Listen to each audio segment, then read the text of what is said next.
Hey everyone, welcome to TechBase. In today's video, I'm gonna show you how to create new note on Evernote. So let's get started. Begin by launching your Evernote application. Now tap on Create New Note option. Now start writing.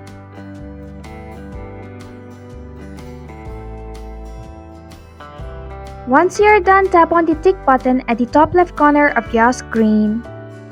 And this is how you can create new note on Evernote.